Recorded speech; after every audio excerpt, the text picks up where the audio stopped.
Makadini, please chitupa vegai. Ini ndiri mudzimai ane makore 25, ndine vana 3. Nyaya yangu yakamira so, ndinopinda mubhawa, asi ndakaromba kuti ndiwane makasoma. Ndauya mushure ndaona stori yamakaisa yemusikana wekupiwa mushonga wegonye.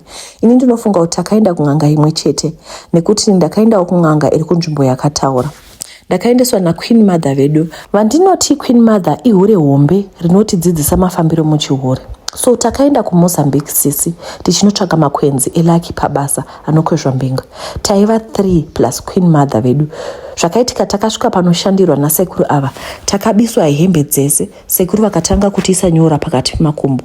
Izvi vaiti murume akarara newe haakurambe anoramba achidzoka.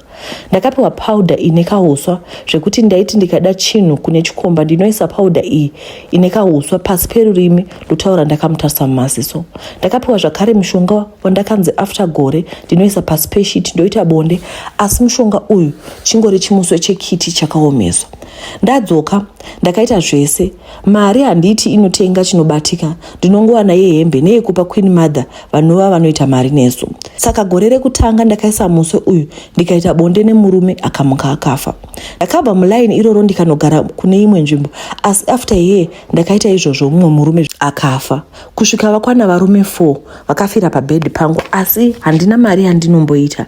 Now dambudziko ravepo for the past 5 months ndinoti ndikaenda kubhawa ndinokechwa, asi ndikasvika kumba murume uya anenge andikecha anosanduka face, otora face yevaya vakafira pabhedhi pangu.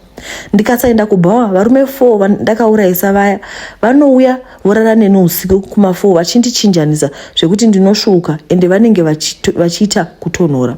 Ndava ne5 months ndachikora mhiko yekuuraya murume.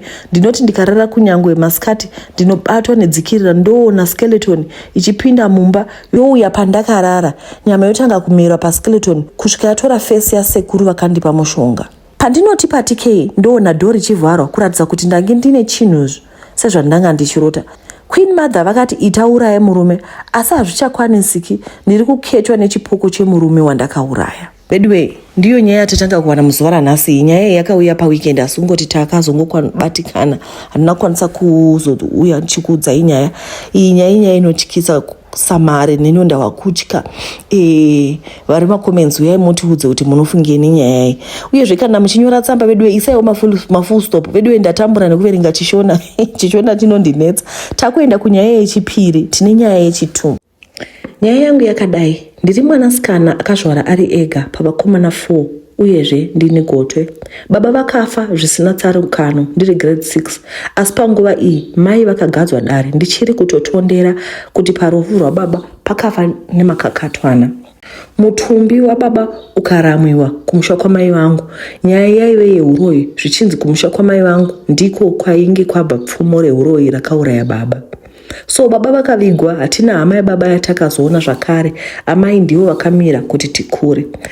Ini ndakati ndasvika panguva yangu yekuteera, amai vakanditi kana waenda kunguva yako uzondipa penti rine ropa neudiki. That time ndakangoti kuda ndo zvinoitwa. Ndakavapa. Kubva mwedzi uyu ndakamira kuenda kunguva yangu zvakare. Chimwe chaiitwa namai vangu, vaiti hanzvadzi dzangu dzikaona vakadzi vaiti vasarara nevakadzi vavo mudzimba dzavo, mai vairara nehanzvadzi dzangu mazuva 2 ekutanga mubedroom. Ini ndakazosvika pakuroorwa, amai vakati chimbogara mazuva 2 uchirara neni. Ini ndakaroorwa last year. Ndakati ndabvisirwa, ndakasara pamba mazuva 2 mai avaive vakumbira kumurume wangu. Ndakati zuva rekutanga ndivete ndikanzwa hiti isingaiti uye nekukatyidza zvekuti ndakamuka ndichinzwa kuti mumba mange muchipupitidza mushongwa. Zuva repiri ndakapatika ndikaona mai vakanditanyanga, vakabata nyanga asi vaive vakapfeka majire emashari. Ndakati ndamuka ndikadirwa mvura, ndikabatwa nehope zvakare. Ndikamuka kuseni ndichiti ndakuda kuvabvunza zvakaitika usiku, ndaibva ndapera simba. Ndakarongedza ndokuya kuno kumusha kwemurume wangu. Kubva zvandapinda mumusha umu handisati ndaita bonde nemurume wangu, nhengo yangu inovharika panguva yese yatoda kuita bonde. Uye izvi zviri kuitika kuhanzvadzi dzangu, nhengo dzavo hadzisumuki kana vari kudzimba dzavo, dzinosumuka basi kana vashanyira mai kumusha nevakadzi vavo, ndipo pavanokwanisa kuita bonde. Zvinokupuma mai uroyi mangwana ingodzi. Ndinokumbirawo angandibatsira ini nehanzvadzi dzangu. Anyway, vabereki vanobata mishonga inozokuvadzisa vana. manzwawo nyaya iyi kanzi zvakaoma zvishuwawo kuti upume mai uroi. Zvinotodiko vane makoments uyai vane maidea mumbowawo nyaya iyi mumbopindurawo kuti zvingaitwawo sei. Regai tiende panyaya yedu yechitatu. Tine nyaya nhatu. Nyaya yechitatu iyi ndo yekupedzisira.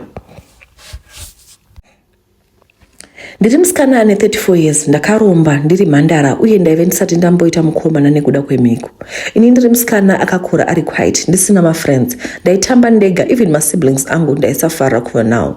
So ndakati ndapedza O level yangu, I didn't come out well nedzidzo. Baba vakandibvunza kuti unoda kudzokera zvakare here kuchikoro, ndikati no, ndikuda hangu kutanga kabusiness kangu. Ndakatanga kasmall business kemacosmetics kuNorton, ndokwandaigara mazuva acho nemaparents angu. Business rakatanga ndine 19 years, raita ma-ups and downs, asi ndichishingirira. Ndakazotanga kuenda kuTanzania kunotora mafuta nesipo. Mazuva aya ndaishandisa mabhazi kana matruck kuenda, so ndakazodeta this Malawian truck driver wandakasangana naye muZambia ndichienda kuTanzania, so takadanana ndipo patakaita close. As aiti kana atakuita bonde, aisada kuti tiitire mutruck kana mulodge, aida kuti tiende pasi petruck kutrailer kuya toita bonde rakamanikidzika.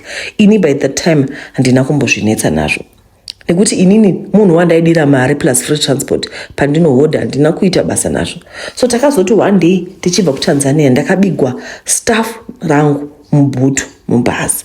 Ndakaudza mufesi wangu akanditi mamutare mune n'anga inodzosa zvabiwa. Ndakaita yekufonera ndikaita mhiko dzaidiwa. Zuva rakaswera radoka kondakta webhasi akunditsvaga, akamomoterwa nenyuchi akandipa zvinhu zvangu. Nekuda kutenda n'anga iyi ndakaita kukwira bhazi ndikananga kwaMutare. Ndasvika ndakazoiudza matambudziko andiri kusangana nawo mubhazi. Ikati zvauya kuno zvanaka. Ndakapiwa chikwambo. Ndakanzi ndipote ndichidetemba zvandinoda uye ndaifanira kuuraya after every 2 years. Ndakanzi ndipinde murudo asi ndotambisa munhu wandinge ndichirara naye handifaniri kuroorwa. Ndakaromba ndine 21 years. Kubva ipapo kusvika nhasi ndakasacrifice sekuru vaida kukura musoro vandibata kuti ndakaromba. Ndakasacrifice zvakare mai vangu last year netapfuura iyi. Panguva yafa mai ndaive ndine mukomana wandaidanana naye kusvika pakuti anoda kundiroora, ende inini ndaive ndakuda kuti ndiroorwe. Ndakaudzwa sekuru vakati kana wakuda izvozvo dzosa mishonga yangu ondiripa. Shuwa ndakaendesa chikambo chavo 5,000 US nemombe 2. Ivo vakati zvapera chiroorwa hako wachena. This year muna February ndakabvisirwa, asi ndakati ndangagara 2 weeks murume wangu akaita tsaona akatsvera mota Vedway. Now dambudziko rangu riripo, ndinoti kwadoka ndichingokwira pamubhedha ndinotanga kuona nyoka hombe inenge yakamira yakamisa musoro ubva yavhura makwati makwamba kana kuti nzeve dziya dzenyoka yerudzi urwu yopedza usiku hwese yakadaro. Sekuru ndakavaudza ndokubva vati waida kundishandisa mahara, wakambotorerei mishonga yangu, ndiwo upenyu hwahwo wakasarudza. Mari ndinayo asi pesa handina. Vedway ndibatsireiwo kana mune munhu amunoziva angagona kubvisa munyama wandakaiswa nasekuru uyezve kuti ndisaoramba ndichiona nyoka iyi. Ndo paperera nyaya yedu muzuva ranhasi. Vedway nyaya dzatawana nyaya dzinotyisa chaizvo. Asi ndoramba chingotaura kuti kana muchinyora Vedway isaiwo mafull stop nekuti ndiri kutsatsarika kuverenga. Iyi nyaya inotyisa. MaZimbabwe tanyanya, hatisi kuzvinyanya here panyaya dzekubata mishonga idzi. Tinge tanyanya asi ndiri kungotiwo aiwa handisi kukujaja izvi. Ndiri kungotiwo vane makoments wewo makoments muudze usisava kuti chii chavangaita uyezve kana pane rubatsiro rwamungavawanirawo mungosiyawo makoments anenge vachauya vachiverenga zvavo nyaya kumakomment section. Maita basa nekuteerera nyaya. Toonana zvakare munext episode.